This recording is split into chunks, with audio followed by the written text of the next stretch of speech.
Il y a un mec sur YouTube qui a créé une chaîne qui s'appelle Rude Lion Ouais, Omar Tribute. Big je- up à lui. big up à lui, ouais. Je suis souvent ce qu'il fait, ouais. Première fois que je vais jouer dans un film, c'est un film d'Olivier Dahan, on en reparlera, et qui s'appelle Frère. Et j'ai demandé à Marc, parce qu'en fait, dans le film, on avait besoin de certaines personnalités de la rue, véritables, pour venir faire des petites interviews pour le film. Et le film était monté comme des séquences, et puis ça s'arrêtait, puis tu avais une interview d'un mec. Et puis le film reprenait. Et c'était construit comme ça. Et moi, je suis hyper intime avec Marc, avec 2-3 personnes, il y avait Koujo à l'époque, etc. Bref. Et je leur demande, je dis, les gars, putain, Marc, j'ai besoin de toi, viens, ils veulent un camion, machin. Tu peux. Il me dit, ça aide pour toi. Normalement, je fais pas ce genre de conneries, mais je le fais. Donc, en fait, j'ai une interview de Marc, très, très rare, que je te balancerai un jour, qui est vraiment unique et que je crois être le seul à avoir, où il est assis et c'est sa période phare, quoi. C'est avant Ghetto Youth, c'est avant tout ça, mais c'est la période où. Et il te raconte, lui, parce que le film c'est sur les quartiers, la violence, etc., de comment ça se passe, et il te raconte des trucs de fou. Et l'interview, elle est magnifique, et je l'ai jamais vraiment donnée. Il faut absolument que que je l'exporte, et que je crois que c'est un des seuls vrais témoignages où Marc, il est assis, et on l'a filmé avec une bonne caméra, où il raconte sa vie, et ce qu'il fait à Nanterre. À l'époque, il vendait à Nanterre, il cagoulait, calage. Bref, des trucs de ouf. Et c'était une époque, et il l'a fait pour moi, tu vois, et ça c'est un truc que j'oublierai jamais, tu vois. Il l'aurait fait pour personne. C'est le CJD, c'est la fête là-bas. Ça dort pas, ça boit toute la nuit, ça fume du shit, ça sniffe, ça tout quoi, c'est la vie. Quand t'es monte, tu réalises vraiment pas. Maintenant tu vas dans les cités, je dis pas les noms, Anières, Courneuve, Vitry-sur-Seine, Orly, les mecs qui sont 15 cuits sur un BMW Arch, ceux qui livrent jusqu'à la mort, ils vont de la cam avec des cagoules sur la tête. Je veux dire, c'est la réalité, c'est la vie, et puis on peut rien y faire. Maintenant, ce qu'il faut, c'est essayer de se poser dedans, quoi, sans se faire enculer. C'est pas. Maintenant, nous, ce qu'on fait, on fait de la musique. J'ai un poste qui s'appelle Ghetto Youth. On prend des enfants du ghetto. On donne un peu dans le social, mais bon. Pas dans le social propre, quoi. Ils savent se tenir, on fait du bon travail. Moi, je suis compositeur. Je me prends la tête pour les faire sortir. Tu vois, voilà, quoi. Pour moi, il y aura peu la musique, c'est clair. Je serais ou bien dealer, ou braqueur. Sûrement braqueur. Et c'est parce que j'ai la musique. Si j'aurais pas ça, c'est clair. J'aurais niqué la vie direct. C'est des sons de système. Mais il avait pas mon âge, c'était pas ma Non, génération. c'était plus âgé. Hein. C'était un ancien de Vitry, tu vois. Et donc on n'a pas traîné ensemble, pas du tout. C'est bon, tu regardes pas avec voilà. Ah non. C'est bon ou quoi, Kema? Ouais, le meilleur du meilleur. Voilà. C'est bon. Il s'agit de Rude Lion. Il y a un livre qui vient de sortir sur son histoire, qui est un personnage qui a marqué le 94, le Val-de-Marne, un producteur, mais aussi un OG, on peut dire, original gangster. En fait, Rude Lion, paix à son âme, c'était vraiment une légende. La première fois, ouais, je me rappelle, c'était au studio Twin. Et c'est un artiste de chez nous qui s'appelait Rude Lion, paix à son âme. Tu peux pas tester avec là. Non, j'ai compris. Tu peux pas tester avec là. Non, j'ai compris. Tu peux pas tester avec là. Non, j'ai compris. Vous avez travaillé avec nous, quoi. Et moi, je crois que vous avez dessus, j'ai pas vu que. C'est bizarre, quoi. Faire un feat avec lui parce que depuis tout petit j'écoute du raga, venant de Vitry, c'est un peu une spécialité chez nous. Et d'ailleurs je fais un big up à Rude Lion, qui était quand même un précurseur dans le raga, un sacré bonhomme de la rue. Et nous, depuis tout petit, ils nous ramenaient déjà dans le son de système. Il y a eu pas mal d'hommages par rapport à un grand homme. Un grand homme du milieu du reggae qui a carrément composé pour Bachung, Monsieur Rude Lion. Respect. Toi, quel regard t'as sur cette époque de Rude Lion, l'apport de Rude Lion, pas que dans la reggae musique, carrément. Oui, mais je pense que Rude Lion, que ce soit dans le hip-hop ou dans le reggae, tu vois, il a ramené une vraie contribution, une vraie pierre à l'édifice, tu vois. Et justement, le concept ghetto youth progresse, tu vois. Et moi, aujourd'hui, par exemple, je bosse avec Frankie. Tu vois, je vois justement la progression qui s'est faite, tu vois. Et Frankie qui était justement un associé à Lion, et, tu vois. Et puis moi je l'ai connu tard, enfin, parce que moi je vivais en Guadeloupe, donc je l'ai connu fin des années 90. J'ai pas mal d'amis en commun, et moi je l'ai connu aussi à Bogota. Je l'ai connu à Bogota. Et puis on a toujours eu une bonne vibe, tu vois, on n'a pas eu le temps de collaborer, mais moi j'ai observé beaucoup son travail, que ce soit le taf qu'il a fait avec Tonton, le taf qu'il a pu faire avec Big Red, le taf qu'il a fait avec Express D, tu vois, avec Afro Jazz et tout ça. Donc moi j'ai suivi un peu tout ça et c'est vrai que même au niveau de ses compos, puisque je crois que c'est le projet de Big Red où il a un visage un peu en cool, là, comme un dessin, la façon, ce projet-là, je sais qu'il avait bien bossé dessus et c'est vrai que des frères comme ça, ils ont aussi ramené un certain... ils ont permis aussi à l'industrie de nous respecter un peu plus, même si c'est vrai que, tu vois, des fois la forme était hardcore, mais des fois, je pense qu'il fallait des Lions aussi pour taper du poing sur la table, pour dire arrêtez de nous prendre pour des cons quand même, et nous donner notre vraie place aussi, tu vois, et donc yes, respect aussi, parce que c'est des frères qui ont posé des pierres aussi qui sont éternels, quoi. Le travail qu'ils ont posé là, ben ça va rester là et ça a permis à plein de générations aussi d'éclore aujourd'hui. C'est ça qui a donné aussi des ROF, tu vois, et 113, et tu vois, c'est toute cette école-là en fait, tu vois.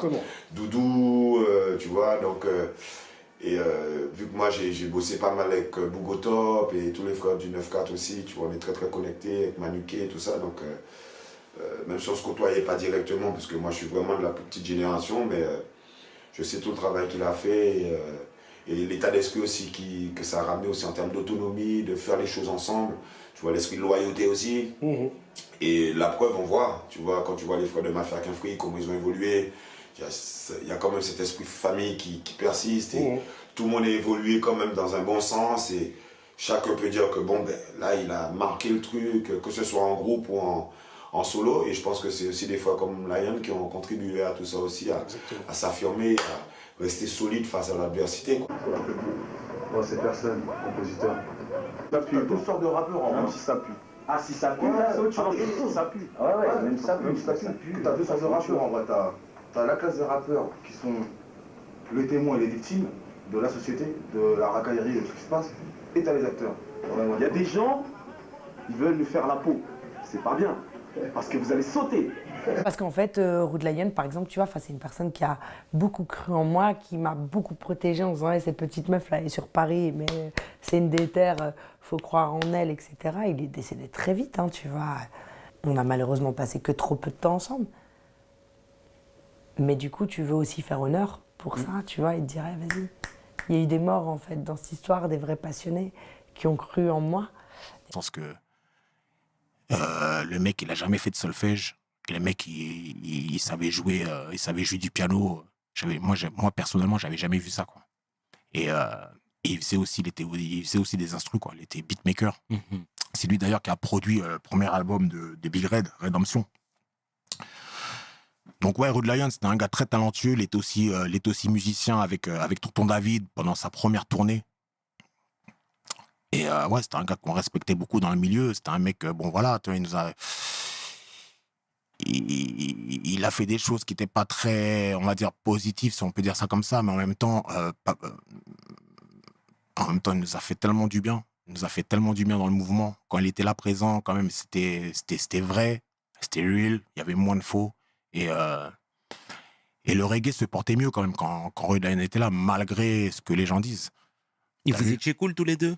Bien sûr. Rude Lion, je vais t'expliquer. On a travaillé avec un gars qui s'appelait Sébastien Farran, qui était notre manager à l'époque, qui travaillait avec Rude Lion, qui avait Rude Lion comme homme de main.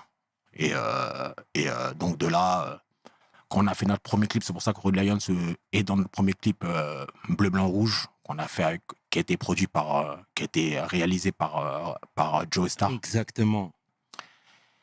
Il était avec nous dans toutes les tournées. Et c'est lui qui a produit le premier album solo de Big Red. Parce qu'il était aussi, il aimait aussi le côté un peu West Coast. Et à cette époque, Big Red, il était aussi dans le style West Coast aussi. Donc ils se sont un peu rapprochés et ils ont travaillé ensemble pour faire leur premier album solo. Moi, à cette époque-là, j'étais en prison. C'était en 98. C'est ça, ouais. Déjà, merci pour ces précisions. Ah non, mais il faut dire les choses. J'adore ça ici. Il faut dire les choses. Et tu sais, honnêtement, on a reçu pas mal de gens qui ont croisé son chemin, Rude Lion, qui nous disaient plus ou moins la même chose, à savoir que c'était un virtuose. Bien sûr, bien sûr. Et qui avait aussi ses démons. Bah, Rude Lion, c'est le gars, c'était un gars qui allait voler les riches pour donner aux pauvres. Mais ça, moi, je l'ai vu de mes yeux. Dans le sens que je l'ai vu aller voler en période de Noël, aller voler des magasins de jouets, mais remplir des camions et redistribuer ça à tous les jeunes à Cité Balzac. Okay. Voilà. Qui repose en paix en tout cas. Yeah, man, à son âme. Elle a été mise à fond parce que le problème c'est que tous les artistes de reggae représentatifs entre guillemets, Leslie il est décédé. J'avais un des collaborateurs avec qui, tu vois, ça s'est mal passé par la suite, qui est décédé, mais qui a son âme, Marc, Rude Lion. Ouais, Rude Lion. Mais c'est des gens qui ont marqué l'histoire du hip-hop et du reggae, quoi. Le tournant du reggae, en fait.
Nous sommes l'un de nous, essayons, c'est que tous ensemble.